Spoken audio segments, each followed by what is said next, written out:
भैया जाहिलों ने इसकी किस्मत बना दी यार। मैं भी अब अपनी स्पीड बदलने जा रहा हूं, तुम लोग बुरा ना मानना। अब या ये आदमी प्लांटेड है, इसको प्लांट किया गया है।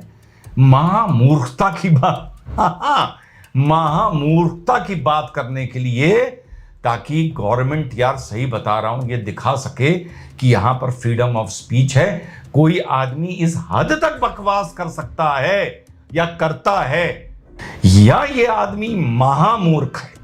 महामूर्ख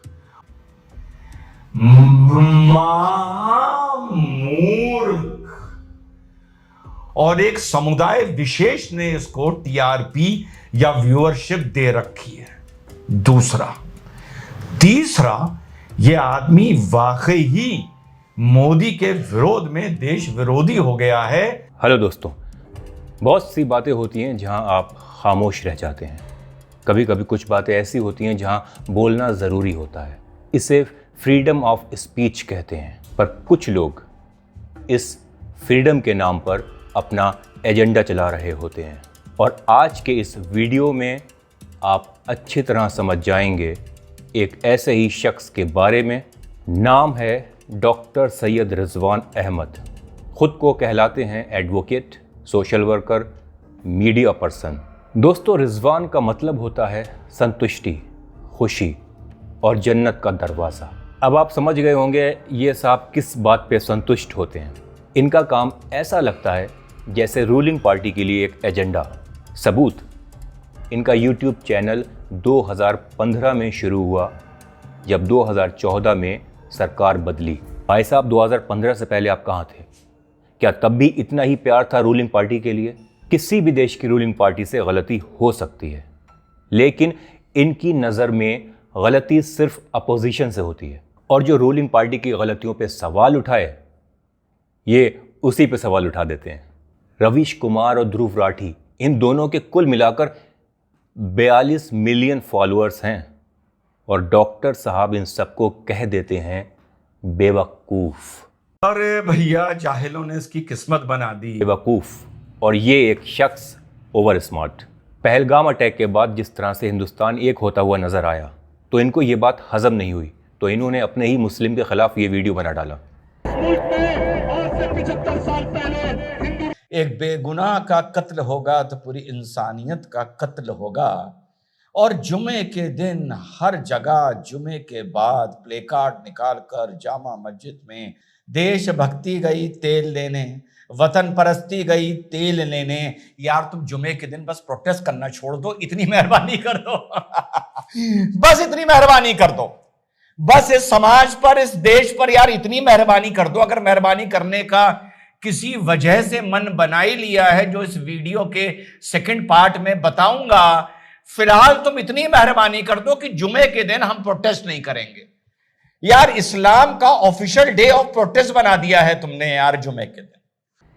ये बोलते हैं कि जुमे के दिन क्यों प्रोटेस्ट करते हो? एक मुस्लिम होकर जुमे की अहमियत नहीं पता आपको।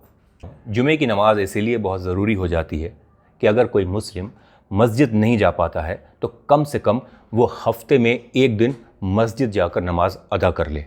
और अगर वो जुमे में मस्जिद नहीं गया और उसने घर पर ही नमाज पढ़ ली बाकी दिनों की तरह, तो वो नमाज जुमे की नमाज नहीं हुई अकॉर्डिंग टू इस्लाम। बाकी जुमे में जब लोग ऑटोमेटिक इकट्ठे हो जाते हैं तो उनको अलग दिनों में बुलाने की क्या ज़रूरत है?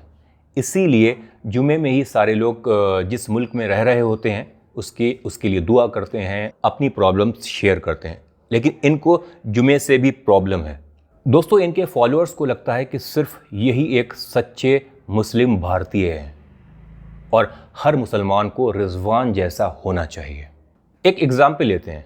मान लीजिए दुबई में एक हिंदू शख्स है, थोड़ा बहुत फेमस है, और वो दुबई के हर इशू पर सवाल उठाता है, बोलता है, सपोर्ट करता है, वहाँ के मुसलमानों का फेवर करता है। वहाँ के जितने भी फेस्टिवल्स होते हैं उनमें शरीक होता है, तस्वीरें खिंचवाता है, सेलिब्रेट करता है।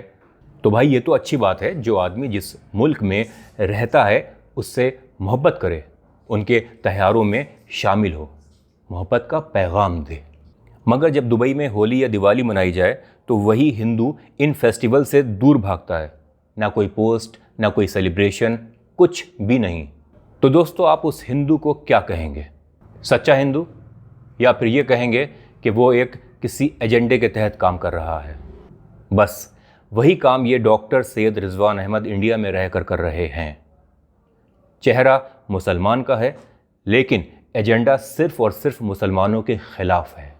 चाहे कोई मुस्लिम सही काम भी करे, उसको कैसे तोड़ा जाए, कैसे मोड़ा जाए, कैसे बदनाम किया जाए, ये इनका टास्क है। एक टास्क जो इनको दिया गया है। किस तरह से इन्होंने जावेद अख्तर और ओवैसी साहब पर वीडियो बनाए, ताज़ा मिसाल है दोस्तों।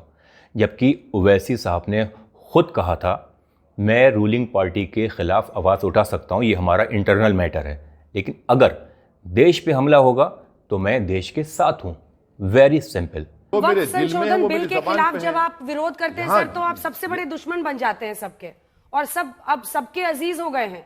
पंचजन्य आपके भाषण को रोज ट्वीट कर रहा है। वक्फ का मामला जो है वो देश के अंदर का मामला है। ये मेरे मुल्क के अंदर का मामला है। जब मेरे मुल्क के अंदर का मामला है तो मुल्क का संविधान मुझे इजाजत देता है कि मैं पार्लियामेंट में खड़े होकर उस कानून की मुखालिफत करूं। मैंने किया और बाहर भी कर रहा हूं। जब एक्सटर्नल ताकतें मेरे देश को हमला करेंगे, कमजोर करेंगे, तो यकीनन मैं अपनी जो सियासी मुखालिफत है या जो, लेकिन जब रूलिंग पार्टी का एमपी विजय शाह सोफिया कुरैशी के खिलाफ बोलता है, जिसमें सारा देश नहीं, यहाँ तक कि सुप्रीम कोर्ट भी उसको फटकार लगाता है कि ये स्लिप ऑफ टंग नहीं था, तुमने जानबूझकर बोला और तुम जो माफ़ी मांग रहे हो उसका तरीका भी सही नहीं है, ये साहब उसको भी बचाने की कोशिश करते नज़र आते हैं कि उनके मुंह से निकल गया होगा।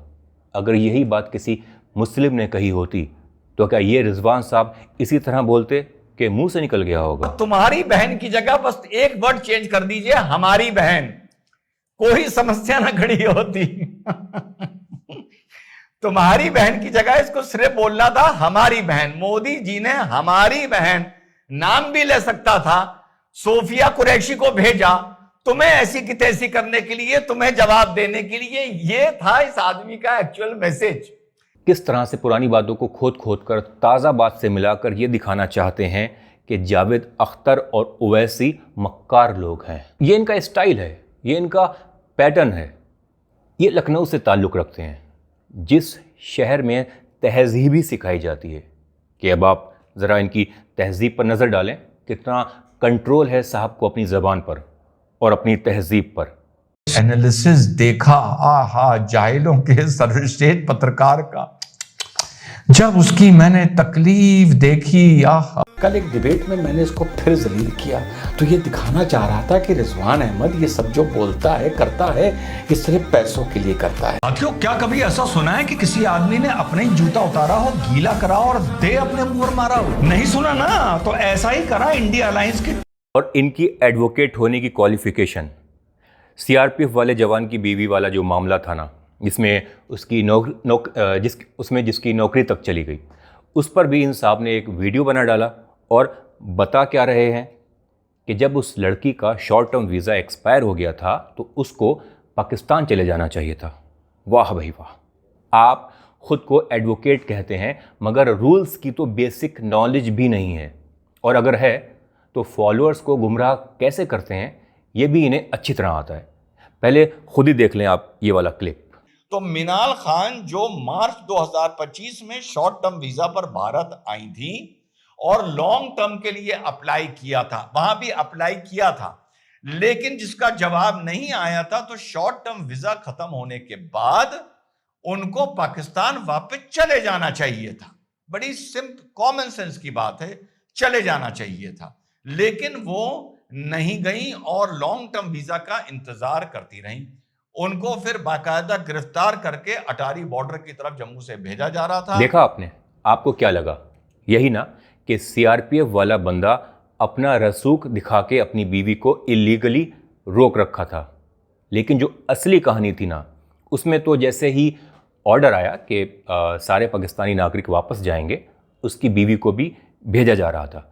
मगर फिर क्या होता है, हाई कोर्ट का ऑर्डर आ जाता है और बॉर्डर से उसकी बीवी को वापस बुला लिया जाता है, क्योंकि उसने एलटीवी अप्लाई किया हुआ था। अब सुनो असली बात। जब भी कोई औरत पाकिस्तान से इंडिया आती है शादी होकर, उसको सिर्फ शॉर्ट टर्म वीज़ा मिलता है 30-40 दिन का, बस। फिर वो जाती है FRO डिपार्टमेंट में कि भाई मैं अपने हस्बैंड के साथ रहना चाहती हूँ। यहीं से उसका LTV प्रोसेस शुरू हो जाता है। लेकिन इंडिया पाकिस्तान के टेंशन के चलते वो प्रोसेस छोटी मोटी बात नहीं है। इन्वेस्टिगेशन चलती है, क्लियरेंस लगती है और LTV मिलने में कम से कम 1-2 साल या 3-4 साल भी लग जाते हैं। तब तक गवर्नमेंट उस औरत को एक लीगल स्टे दे देती है कि हाँ, तुम अपने हस्बैंड के साथ रह सकती हो। सिंपल। अब ये साहब कह रहे हैं कि उसको तुरंत वापस भेज देना चाहिए था। अरे भाई, जिसने LTV अप्लाई किया हुआ है, अगर वो चली गई तो उसका पूरा प्रोसेस कैंसिल हो जाएगा। फिर उसको दोबारा फ्रेश वीज़ा लेकर दोबारा आना पड़ेगा इंडिया। अब भाई, एडवोकेट हो कि अगर इतना बेसिक भी नहीं पता तो या तो जानकारी नहीं है या फिर झूठ फैलाने का इरादा है। और ये तो इनको अच्छी तरह आता है। एक सीधी सी स्टोरी को भी झूठ में लपेट के पेश कैसे किया जाता है वो आप देख ही चुके हैं। दोस्तों, अभी हाल ही में ज्योति मल्होत्रा को जासूस के इल्ज़ाम में गिरफ्तार किया गया। सबको वो स्टोरी पता ही है। उसे गद्दार तक कह दिया गया है। एक एडवोकेट होते हुए इन्होंने ज्योति मल्होत्रा पर भी वीडियो बना डाला और सीधा फैसला सुना दिया, जबकि इनको ये बेसिक बात भी नहीं पता। Innocent until proven guilty. क्या ज्योति मल्होत्रा भारत की गद्दार है या फिर भारत की मीडिया और पुलिस अब ज्योति की गुनहगार है? क्या पाकिस्तान से नफरत और देशभक्ति की अतिशयोक्ति में भारत की मीडिया ने इमैच्योर जर्नलिज्म को किया? देश ने, पुलिस ने, समाज ने एक महिला का चरित्र हनन कर दिया। जब तक दोष कोर्ट में साबित ना हो तब तक सामने वाला बेकसूर होता है। वो आता है लव जिहाद का। This is also an angle. सारे एंगल आप लोगों को बता रहा हूं। चली गई। उसके बाद दूसरा एंगल है ब्लैकमेल का। मैं जितना पाकिस्तानियों को जानता हूं और बड़ी कॉमन सी बात कर रहा हूं, जब इसका दानिश के साथ फिजिकल रिलेशनशिप हुआ और ये उनके साथ बाली और फलाना इंडोनेशिया फलाना पाकिस्तान में भी घूमने फिरने एंजॉय करने जो भी इन्होंने किया हो गई, मगर इन्होंने जानकर पूरी नीयत के साथ एक औरत के कैरेक्टर पर सवाल उठा दिया। सोचिए दोस्तों, कल को अगर ज्योति मल्होत्रा को कोर्ट बाइज्जत बरी कर देती है तो जो सवाल इन्होंने एक औरत के चरित्र पर उठाया है, क्या उसके लिए ये देश से माफी मांगेंगे? क्या अपनी बात को वापस लेंगे? यही है इनका डबल स्टैंडर्ड। जहां भी किसी को बदनाम करने का मौका मिले वहां ये लॉयर बनना भूल जाते हैं और डायरेक्ट जज बन जाते हैं। ये लोग खुद को कहते हैं इंटेलेक्चुअल्स, लेकिन असल में ये लोग हैं सूडो इंटेलेक्चुअल। तो आप किसे सपोर्ट करना चाहते हैं? रवीश कुमार, ध्रुव राठी जैसे सच्चे लोगों को या इस तरह के एजेंडा चलाने वाले लोगों को? मिलते हैं अगले वीडियो में। अगर मेरी बात समझ आई हो तो लाइक करें, शेयर करें और सब्सक्राइब करना ना भूलिएगा। अपना बहुत ख्याल रखें।